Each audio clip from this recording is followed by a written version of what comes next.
जय हिंद साथियों, कैसे हैं आप सभी लोग। आप सभी साथियों का बिजनेस कोचिंग इंस्टीट्यूट में स्वागत है। साथियों, आज का जो हमारा शानदार सा सेशन होने वाला है वो समांतर श्रेणी के 5.2 पर बेस्ड है।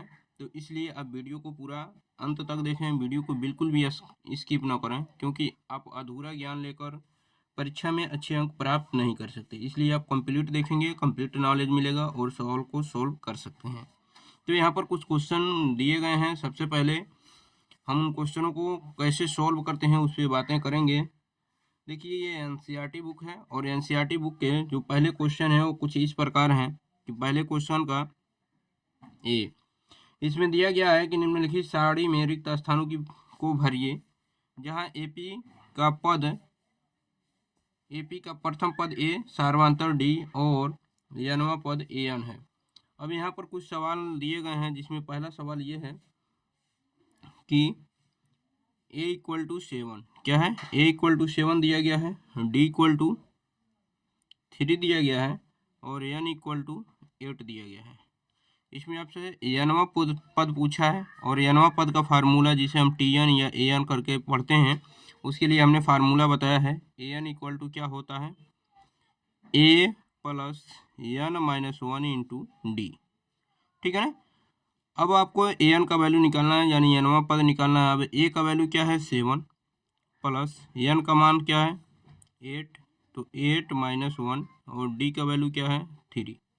यहाँ से इसको सॉल्व करेंगे तो देखिए 7 प्लस 8 में से 1 माइनस करेंगे 7 इंटू 3। यहाँ से जब सॉल्व करेंगे तो 7 प्लस 7 3 जब क्या होगा 21 और यहाँ से दोनों को 8 करेंगे तो 28 हो जाएगा। यानी एनवा पद यानी ए एन इक्वल टू क्या होगा 28 हो जाएगा। यही आपका क्या हो जाएगा 8वां पद हो जाएगा और यही आपका क्या हो जाएगा आंसर भी बन जाएगा। तो इस तरह और भी क्वेश्चन पूछे जाते हैं। देखिए यहाँ पर दूसरा क्वेश्चन जो पूछा गया, ये पहला क्वेश्चन था, यहाँ पर बी कर देते हैं। बी वाला जो क्वेश्चन है वो कह रहा है कि ए इक्वल टू -18, ए का मान क्या है -18 है। उसके बाद डी का मान आपको नहीं दिया गया है, डी का मान बताना है।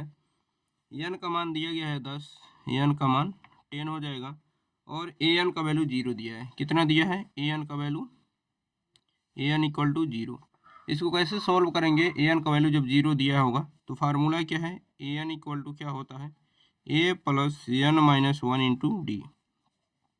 ए एन का वैल्यू क्या है 0, ए का वैल्यू क्या है -80 प्लस एन का वैल्यू क्या है 10 है, तो 10 माइनस 1 इंटू डी। डी का वैल्यू बताना है। -80 को इधर लाएंगे +18 हो जाएगा। 10 में से 1 माइनस करेंगे 9 इंटू डी। 9 से 18 कटेगा 2 चांस में, तो यहाँ से डी का वैल्यू क्या मिलेगा 2 और 2 ही क्या हो जाएगा आपका डी का वैल्यू होगा। यही आपका क्या हो जाएगा आंसर हो जाएगा। तो उम्मीद है कि ये चीज़ें आपको समझ में आई होंगी। एक क्वेश्चन और लेते हैं इस पे। जैसे इसमें क्वेश्चन नंबर 3 जो है, क्वेश्चन नंबर 3 में आपको ए का मान बताना है। ए का मान दिया ही नहीं है। उसके बाद डी का मान दिया -3, डी का मान क्या दिया है -3। एन का मान दिया है 18, एन का मान कितना दिया है 18 और ए एन का वैल्यू दिया है -5। ए एन का वैल्यू क्या दिया है, ए एन इक्वल टू दिया है -5। अब इसी को सॉल्व कर देना है। तो ए एन का वैल्यू दिया -5, यहाँ पर आपको बताना है ए का वैल्यू। फार्मूला क्या है, ए एन इक्वल टू क्या होता है A plus N minus 1 into D. A N का वैल्यू क्या है -5 है, -5 इक्वल टू ए का वैल्यू क्या है यहाँ पर नहीं दिया है, ए का वैल्यू आपको निकालना है। एन का वैल्यू क्या है 18 माइनस 1, डी का वैल्यू क्या है, डी का वैल्यू है -3। इसी को सोल्व कर देना है। देखिए -5 इक्वल टू ए, अब देखिए 18 में से 1 माइनस करेंगे 17 और 17 का -3 में मल्टीप्लाई करेंगे तो 51 होगा। जैसे 17 यहाँ 51 होता है ना। अब देखिए -51 इधर आके प्लस हो जाएगा, तो -5 प्लस 51 इक्वल टू ए। तो यहाँ से ए का वैल्यू क्या मिलेगा, 51 में से 5 माइनस करेंगे तो क्या मिलेगा 46 और 46 ही क्या होगा फर्स्ट टर्म होगा, यानी ए का वैल्यू होगा और वही आपका आंसर बन जाएगा। ठीक है ना। एक क्वेश्चन इस टाइप का और कर लेते हैं। क्वेश्चन नंबर 5 जो है, यहाँ पर ए बी सी होना चाहिए, सी या थर्ड कर सकते हैं आप। यहाँ पर ये डी क्वेश्चन जो है वो क्या है, कह रहा है कि ए का वैल्यू जो है वो 3.5 है। ए का वैल्यू क्या है 3.5 है। उसके बाद डी का वैल्यू 0 है, डी का वैल्यू क्या है 0 है। एन का वैल्यू 105 है, एन का वैल्यू क्या है 105 है। और ए एन से आपसे पूछा जा रहा है ए एन का वैल्यू। तो देखिए फार्मूला क्या होता है, ए एन इक्वल टू होता है A plus N minus 1 into D. तो ए का वैल्यू क्या है 3.5 है, प्लस एन का वैल्यू क्या है 105 है माइनस 1, डी का वैल्यू क्या है 0 है।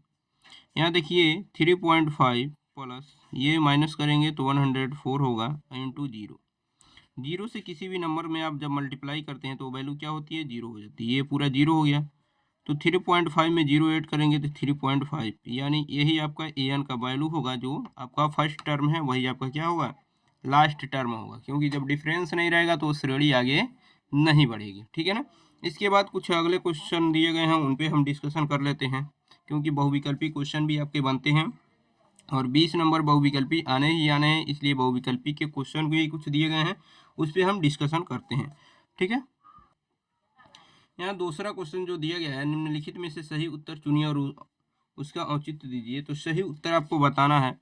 ये एक बहुविकल्पी टाइप का क्वेश्चन है और बहुविकल्पी टाइप के क्वेश्चनों को आपको जरूर सॉल्व करना है। इसमें पहला क्वेश्चन क्या है, एक श्रेणी दी गई है एपी, एपी एक श्रेणी दी गई है, वो क्या है 10 7 4 10 7 4 डॉट डॉट करके का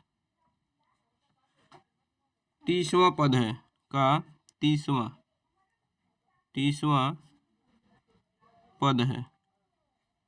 अब इसमें 30वां पद कौन सा है, इसमें 4 ऑप्शन दिए गए हैं। पहला ऑप्शन जो है वो है आपका 97, दूसरा ऑप्शन जो है वो है आपका 77, तीसरा जो ऑप्शन सी है वो है आपका -77, और चौथा ऑप्शन डी है वो है आपका -87। इसमें बताना है कि कौन सा 30वां पद है। तो सबसे पहले हम आपको बता दें A N equal to formula जो होता है A plus N minus 1 into D, इसी पे सॉल्व करेंगे। ए एन का मतलब क्या, अगर एन का मान 30वां पद का रहा है तो ए का वैल्यू यहाँ पर एन का वैल्यू क्या रखेंगे 30, यानी 30वां पद। ए का वैल्यू आपका क्या है यहाँ से 10 हो जाएगा, प्लस एन का वैल्यू क्या है 30 माइनस 1, डी का वैल्यू क्या होगा, देखिए T2 माइनस T1 करते हैं ना, 7 में से 10 माइनस करेंगे क्या आएगा -3, 4 में से 7 माइनस करेंगे -3, यानी डी का वैल्यू क्या है -3। एक तरीका और है कि ये माइनस में होगा प्लस में होगा, जब देखिए श्रेणी घटता हुआ जा रहा है तो यानी डी का वैल्यू क्या है माइनस में है। अब यहीं से सोल्व कर लेंगे। ये 10, देखिए 13 में से 1 माइनस करेंगे 29, ये माइनस को हमने यहाँ भेज दिया है, या तो आप माइनस लगाइए और इंटू -3 लिखिए। अब इसी को सोल्व कर लेना है। देखिए 10 प्लस 3 9 जा, देखिए प्लस माइनस का गुणा होकर माइनस हो जाएगा, 3 9 जा 27, ठीक है, 3 2 जा 6 और 2 8, -87 में से 10 को माइनस करेंगे तो -77 हो जाएगा। तो -77 आपका क्या होगा 30वां पद होगा, जो आपका आंसर हो जाएगा। तो देखिए -77 जो ऑप्शन आपका सी है वही सही हो जाएगा। ठीक है। इस तरह बहुविकल्पी क्वेश्चनों को भी आप सॉल्व कर सकते हैं। चलते हैं इसके दूसरे क्वेश्चन पे। दूसरा क्वेश्चन जो दिया गया है वो कुछ इस प्रकार दिया गया है कि एक एपी दी गई है और एपी क्या है -3 -1/2 2 डॉट डॉट करके का 11वां पद है, का 11वां पद है। ठीक है ना। इसमें पहला जो ऑप्शन है वो क्या है आपका, पहला ऑप्शन है 28, दूसरा ऑप्शन जो है वो है 22, तीसरा ऑप्शन जो है वो है -38, और चौथा ऑप्शन जो है वो है आपका -48 है सही, -48 सही 1/2। ठीक है ना। तो इसमें बताना है कि कौन सा 11वां पद है। तो सबसे पहले तरीका यही बताए हैं कि ए का वैल्यू क्या है, ए का वैल्यू है -3। यहाँ पर डी का वैल्यू आपको निकालना होगा, डी इक्वल टू क्या होगा T2 minus T1, T2 1/2 minus T1 तो माइनस है तो प्लस बन जाएगा। नीचे 1 लिख के सॉल्व करेंगे तो यहाँ से डी का वैल्यू मिलेगा, क्या मिलेगा, दोनों का एलसीएम क्या होगा 2 हो जाएगा। 2 से 2 में भाग करेंगे एक बार में जाएगा, 1 से -1 में गुणा करेंगे -1 प्लस 1 से 2 में भाग देंगे 2 बार में जाएगा, 2 3 6, यानी अब 6 में से 1 माइनस करेंगे क्या आएगा 5/2। तो यहाँ पर डी का वैल्यू क्या है 5/2। उसके बाद आपको कौन सा टर्म बताना है 11th टर्म यानी 11वां पद। तो A11 इक्वल टू क्या होगा A plus N minus 1 into D. A का वैल्यू क्या है -3 है, प्लस एन का वैल्यू क्या है 11 माइनस 1, डी का वैल्यू क्या है 5/2। यहाँ से जब सॉल्व करेंगे तो -3 प्लस 11 में से 1 माइनस करेंगे 10 इंटू 5/2। 2 से 10 कटेगा 5 चांस में, तो -3 प्लस 5 5 जा 25। ठीक है, अब 25 में से -3 करेंगे तो क्या आएगा, 25 में से -3 करेंगे तो 22 आएगा, यानी ए 11th टर्म जो होगा वो 22 हो जाएगा, यानी ऑप्शन जो होगा वो बी सही हो जाएगा। ठीक है ना, तो इस तरह आप क्वेश्चनों को सॉल्व कर सकते हैं। एक दो क्वेश्चन और लेते हैं और देखते हैं कैसे क्वेश्चन और आते हैं। देखिए ये क्वेश्चन नंबर 3 के कुछ क्वेश्चन दिए गए हैं। क्वेश्चन क्या है कि निम्नलिखित समांतर श्रेणी में रिक्त खानों को भरिए, यानी रिक्त खाना जो है इसे भरना है। देखिए हम इसको मान लेते हैं A1, A2 और A3। तो यहाँ पर रिक्त खाना जो होगा मान लेते हैं A3 A2 है और ये A1 है और ये A3 है। तो यहाँ से हम कैसे इसको सॉल्व करेंगे, देखिए इसका डिफरेंस निकाल के सॉल्व कर लीजिए। D इक्वल टू क्या होता है A3 माइनस A2, या फिर A2 माइनस A1, या फिर T3 minus T2, T2 minus T1। तो यहाँ से देखिए A3 का वैल्यू क्या है 26, A2 का वैल्यू क्या है नहीं मालूम है, A2 माइनस A1 का वैल्यू क्या है 2। इसी को सॉल्व कर लेना है। A2 को इधर लाइए तो ये 26 माइनस 2 इधर आके +2 हो जाएगा, इक्वल टू A2 और ये इधर आएगा तो प्लस A2। इन दोनों को ऐड करेंगे 28 हो जाएगा, इन दोनों को ऐड करेंगे 2A2 हो जाएगा। तो 2 से 28 कटेगा 40 चांस में, तो A2 का जो वैल्यू आएगा वो आपका बन जाएगा 14। क्या बनेगा 14। तो A2 का वैल्यू 14 आएगा और यही क्या है सेकंड टर्म है, ये आपका आंसर बन जाएगा। ठीक है ना, तो इस तरह क्वेश्चन पूछे जाते हैं। ऐसे क्वेश्चनों को कैसे सॉल्व करते हैं यहाँ पर हमने सॉल्व करके दिखा दिया है।